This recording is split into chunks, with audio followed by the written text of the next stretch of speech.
हरिः ॐ शं नो मित्रश्यं वरुणः शं नो भवत्वरियमा शं न इन्द्रो बृहस्पतिः शं नो विष्णुरुक्रमः नमो ब्रह्मणे नमस्ते वायो त्वमेव प्रत्यक्षं ब्रह्मासि त्वामेव प्रत्यक्षं ब्रह्म वदिष्यामि ऋतं वदिष्यामि सत्यं वदिष्यामि तन्मामवतु तद्वक्तारमवतु अवतु माम् अवतु वक्तारम् ॐ शान्ति शान्ति शान्तिः.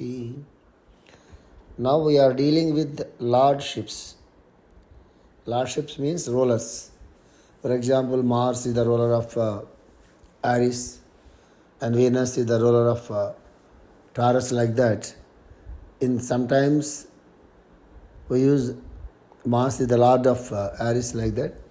In some books they use Mars is the ruler of Aries, like that. Both are same. So now we are dealing with the lordships. If you go through esoteric astrology or spiritual astrology books, you will find different lords to the signs in different planes. So it is not only that, in Indian astrology, you will not find Uranus, Neptune and Pluto. In Western astrology, only you will find these planets. Now, so many astrologers are taking planet Chiron into consideration. So there is another planet, Chiron, and so many astrologers are taking Chiron also into consideration, and they started giving the predictions, and there are books on the planet Chiron.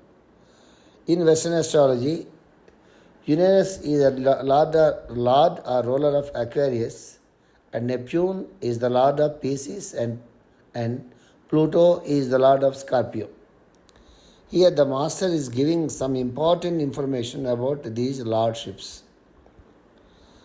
He is telling that in 20th century, 98% of horoscopes, we have to take Mars as the ruler to Aries and Scorpio, Venus as the ruler of Taurus and Libra, Mercury as the ruler of Gemini and Virgo, Jupiter as the ruler of Sagittarius and Pisces, Saturn as the ruler of Capricorn and Aquarius, Sun as the ruler of Leo, and Moon as the ruler of Cancer signs. He says, in the next generation only, that is in the new era astrology applies. It means Uranus as the ruler of Aquarius, Neptune as the ruler of Pisces, and Pluto as the ruler of Scorpio. What he is telling? In the next generation only, the new era astrology applies. New era astrology means when we want to take Uranus, Neptune and Pluto into consideration, that is called the new era astrology. And then only when the new age comes, and then only the new era astrology applies. New age means that is Aquarian age, we can take like that. And what are the significant factors in the new age? Master is telling here, the new era should take place and then only new planets work. It is only in the case of very few advanced souls like Master Joel, Albert Einstein, C.C. Jones, these new planets show their influence. We can take the planets Uranus, Neptune and Pluto.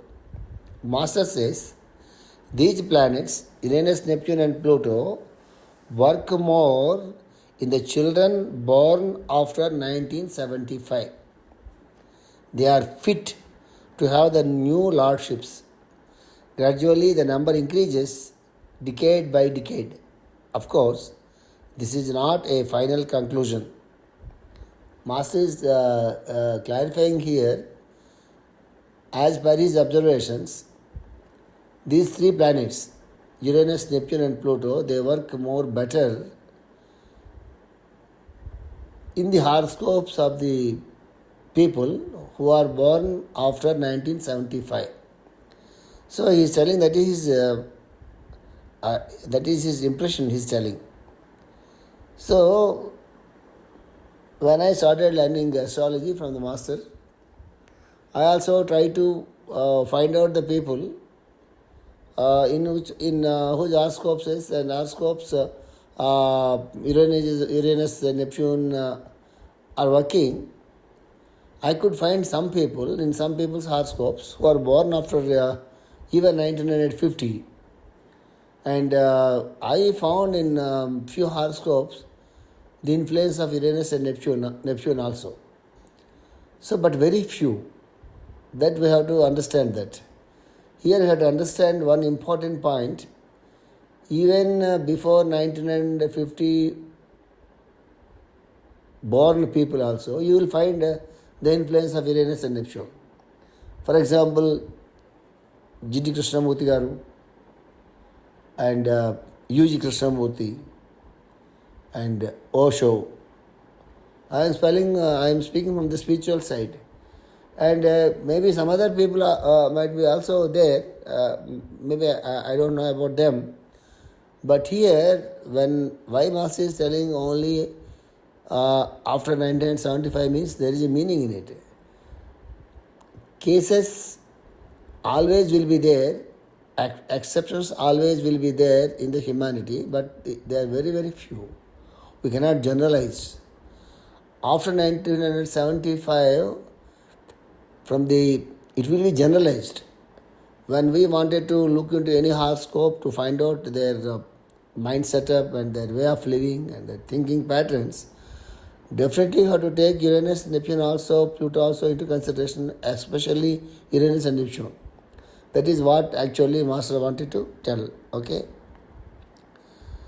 It is common in any century. For example, we are in the fifth root race.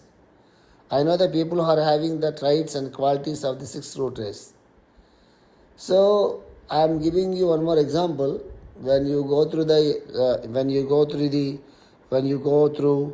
the books of theosophical literature, often they speak about the root races, fifth root race and sixth root race, like that. So now we are in the fifth root race and we are heading towards the sixth root race. So the behavior and the lifestyle and the thinking patterns and the culture in the countries, all the things you will find a lot of change when once the humanity goes from one root race to another root race. So fifth root race people, they behave in a certain ways, and the sixth root race people, they behave in a different way. So it is a different branch. I am not going deep into that. But why I am mentioning here is so simple. Though we are in the fifth root race, there are people on the globe now who belong to the sixth root race, even now in many countries. Are very few, very, very few. So this is the thing we have to understand. That's why always we used to say Buddha was born some 1,000 years before and he has given the wisdom which is not possible to the present mind to understand and assimilate the teachings of Buddha. That is what we used to read in so many books. Like that, so many great people, the rishis or the seers, are some great people, great masters. They come to earth long before, very early. That's why people, they will have some difficulties to understand, to reach the wavelength of those people.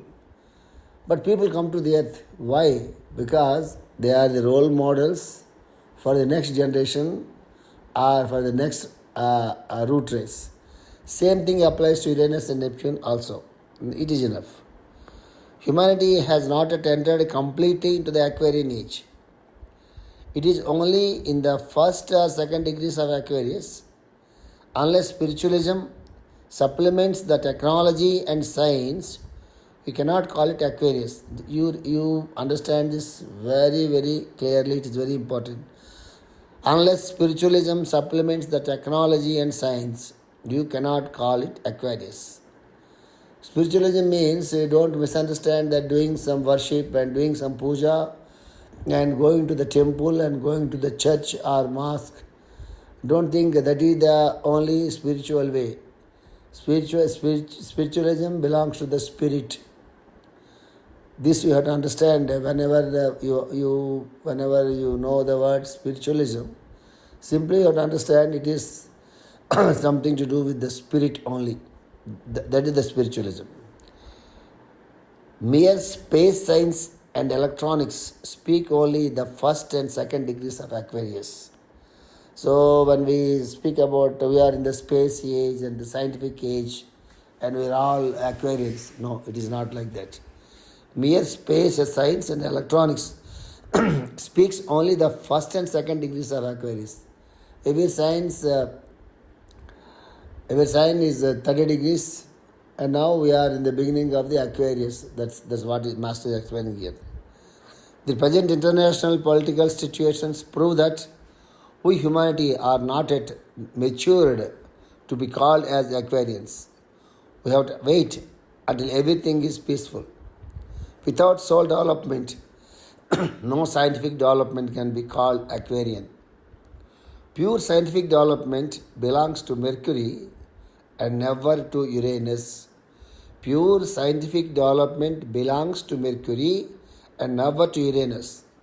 We have to decide according to our fitness, not according to the excellence of the zodiac.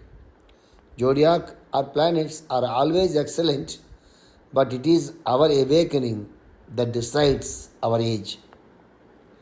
Here in astrology, there is a problem in understanding the planets. Generally, we will be confused with the planets when we try to understand them. People confuse Mars, Uranus and Pluto. People confuse between Mercury, Jupiter and Aquarius. People confuse between Mars and Sun. People confuse Neptune and Moon. This is the problem because the traits and the qualities of the two or three planets are similar if you see from a general outlook. For example, leadership, for example. You find a lot of great leaders with all aggressiveness and command both in Mars and Sun. It is a confusion. So you find very good scientists in Mercury and Uranus also. So we have to understand very clearly what is the scientific background of Mercury and what is the scientific background of Uranus. So Neptune and, for example, Neptune and the Moon. And so many qualities, they are similar. So this is the problem in the astrology. That's what I wanted to explain here. Since this is the problem. This is not only the problem. The problem is not with the confusion in understanding the planets. Another problem is there. Glamour plays a major role. So you will be surprised to read the sentence. How glamour come into the picture when we are looking at the horoscope? How glamour come into the picture? That I am explaining you here. Glamour plays a major role. Since we speak great about Uranus, Neptune and Pluto, people try to correlate with those planets whether they are influencing the chart or not. Since all the time we speak about Uranus and Aquarian age and Neptune, all these things, we develop certain sort of glamorous liking towards those planets, and we try to find out in the horoscopes whether how Uranus is working in our horoscope and Neptune is working in our horoscope, how we are related with the Aquarian age and how we are related with the Neptune age. This is the problem. This is what I am going to explain. People try to correlate with those planets whether they are influencing the chart or not. Likewise, likes and dislikes also take part in it. It is science. We should be impersonal in following the science. When we want to look into anybody's horoscope, we have to take a lot of things into consideration. Hereditary, nation, culture of the place, family background, all these things we have to take into the consideration. Not only that, we have to understand about the people's present stage of evolution. This is very important. When we wanted to look into the horoscope, we have to take a lot of things into the consideration. Where the native is born, what is his family background, what is his cultural background. All these things we have to take into consideration. Above all, we have to take into the consideration of the evolution of that individual person. How is it possible? Yeah, we have to learn about it. It depends upon our impersonal observation about the natives, and there is a way to understand the evolution of the person. Uh, of course, I am not telling that he is in the sixth plane or he is in the fifth plane or he is awakened in the pro center. I am not telling like that. We cannot. I am not telling like that. But we can understand whether he is on the individual plane or in the personality plane, or whether he is heading towards the spiritual path or in the spiritual path. All these things we can understand by talking to them or by looking into their lifestyle, and a lot of things are there. I will take up a separate class on that. Then you will try to understand. Loka samasta sukino bhavantu.